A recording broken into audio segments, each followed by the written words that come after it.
je vous prie, monsieur de Brossarbourg, mon époux. Il faut que je vous entretienne d'un petit incident d'une nature toute spéciale sur lequel je me fusse tue. Si les événements eussent mieux répondu à ce que j'avais espéré d'eux. Il n'en a pas été ainsi. Et désormais, je dois tout vous dire. Attendez-vous à quelque chose d'énorme. L'honneur des Brossarbourg, monsieur. L'honneur des Brossarbourg, madame? L'honneur des Brossarbourg, dites-vous? L'honneur des Brossarbourg, monsieur de Brossarbourg, est à tout jamais dans le sion. Dans le? L'honneur des?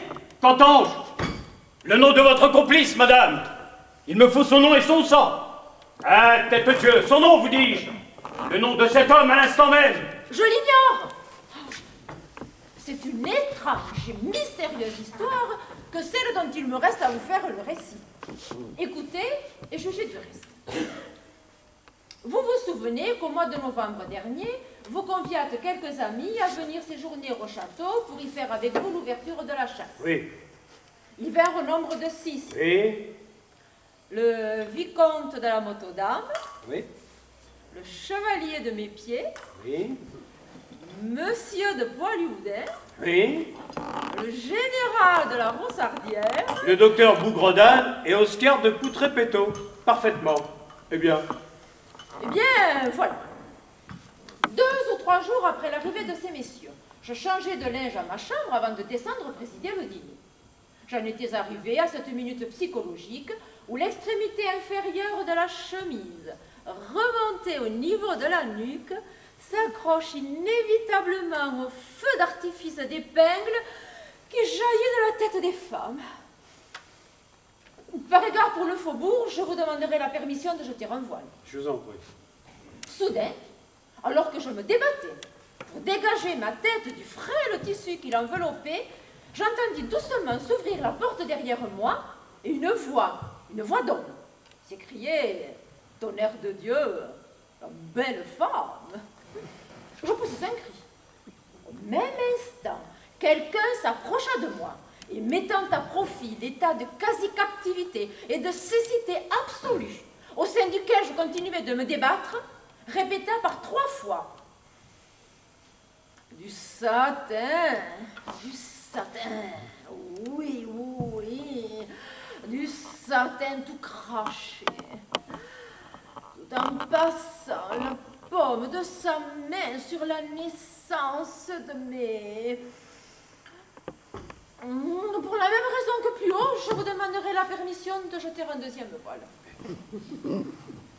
Quand enfin je rentrai en possession de ma tête et puis jetai autour de moi un regard noblement courroucé, l'insulteur avait disparu, laissant à tout jamais une tache indélébile au blason des Brossarbourg. Comment? Tu n'avais pas reconnu à la voix? Oh, pardon. À certaines intonations canailles, j'avais pu reconnaître la voix de M. Poutrepéto. Je résolus de tirer la chose au clair et d'arracher à ce faux gentilhomme l'aveu de sa félonie, décidé à l'en punir ensuite de la plus éclatante façon.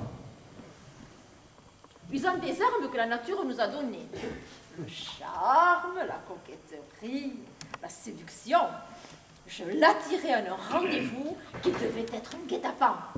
Il céda. Une nuit, où tout dormait, je lui ouvris ma porte, puis ma couche. Comment? Comment? Oh, rassurez-vous, il y avait un poignard caché sous le traverset, et les hurlements de plaisir que parut m'arracher l'étreinte de M. Poutrepéto n'étaient qu'une comédie bien jouée. Quand je le vis mûr pour l'aveu, gorgé de volupté raffinée, prêt à exhaler son âme dans l'extase d'un spasme suprême, je me penchai sur lui, et avec un sourire badin. À vous tout, petit cochon, c'est toi qui es entré dans ma chambre l'autre jour pendant que je changeais de chemise. Pendant ce temps, ma main impatiente taquinait le manche du poignard. Il me répondit, « Je ne comprends pas. avec un tel air de sincérité, une figure à ce point ahurie et idiote, que je ne doutais point que je fusse abusée. Ouf. Les soupçons se portèrent alors sur monsieur de Poiliboudin, de qui le regard libidineux m'avait souvent paru sujet à caution. Point découragé par un premier chèque, et obstiné à venger l'honneur des Brossarbourg, je me remis avec ce nouveau personnage en frais de coquetterie et de grâce. Les hommes sont bêtes. Au même piège où était tombé M. de Poutrepéto, M. de Poiliboudin se laissa prendre à son tour. Confiant, luxurieux, une nuit, par la porte laissée exprès entrebâillée, il se faufila en silence et en un lit qu'allait peut-être devenir son tombeau. Que vous dirais-je? Il est de tels accents de sincérité sur lesquels on ne saurait se méprendre. Monsieur de Poiliboudin était innocent, indiscutablement innocent. Il sortit de mes bras comme il était entré, et le poignard, une fois de plus, resta sous le traversier. Et sans doute vous songez alors à monsieur le général baron de la Roussardière? Vous l'avez dit. Malheureusement, cette troisième tentative demeura aussi inutile que l'avaient été les deux autres.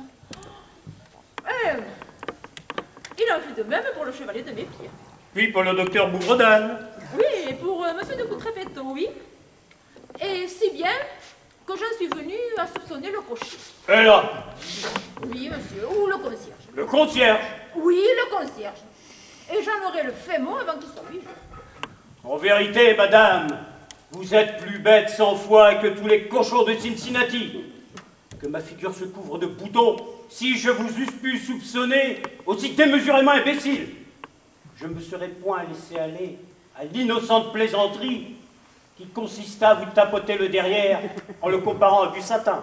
Mon Dieu, c'était vous? Parfaitement, madame, c'était moi. Que je suis aise de l'apprendre. Car à la pensée que je fus le cocher ou le concierge, se mêlait vaguement, indicible, la terreur que ce fut la bonne.